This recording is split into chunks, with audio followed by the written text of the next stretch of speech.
বিসমিল্লাহির রহমানির রহিম। আসসালামু আলাইকুম। লিটাস রেসিপিতে সবাইকে স্বাগতম। আমি লিটা বরাবরের মতো নতুন একটা রেসিপি নিয়ে চলে আসছি। আশা করি আমার আজকের এই রেসিপিটা ভালো লাগবে। আমার আজকের রেসিপি হচ্ছে গ্রাম্য পদ্ধতিতে নতুন আলু দিয়ে মুরগির মাংসের ঝোল।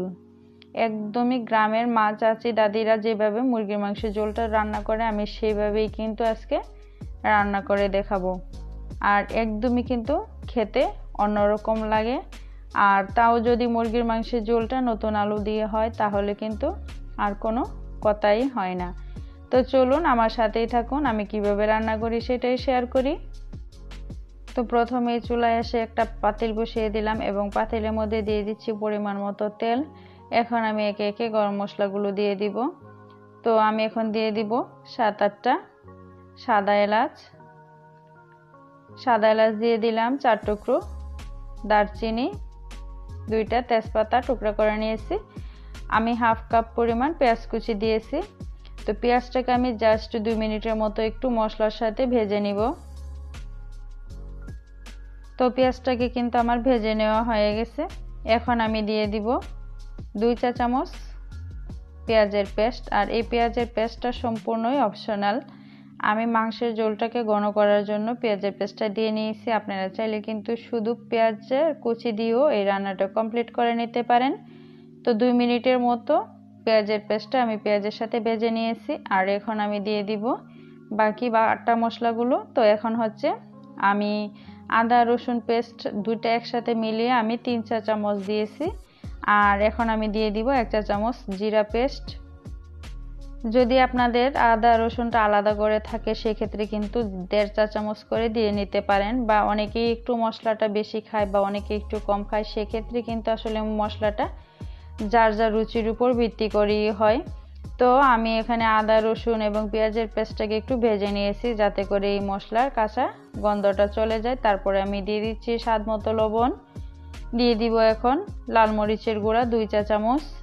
এই রান্নাটা একটু ঝাল ঝাল হলেই ভালো লাগে, তো সেজন্য 1.5 চা চামচ হলুদ গুঁড়া, 1 চা চামচ ধনিয়া গুঁড়া দিয়ে আমি এখন সামান্য পরিমাণ পানি দিয়ে মশলাটাকে একটু কষিয়ে নিব।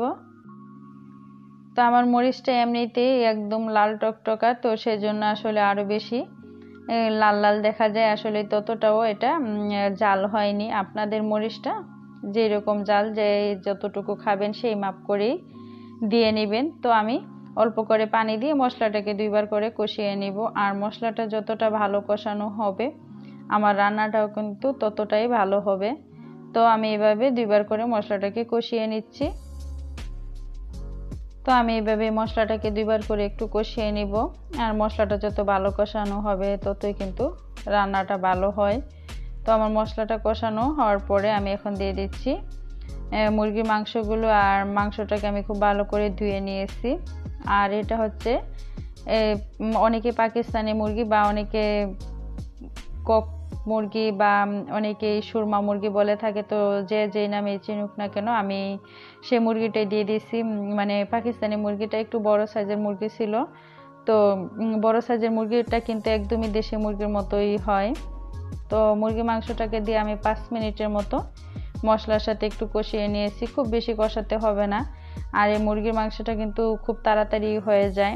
তারপর আমি এখানে দিয়ে দিচ্ছি বেশ অনেকগুলো নতুন আলু। আর আলুটাকেও আমি মাংসের সাথে ভালো করে কষিয়ে নিব।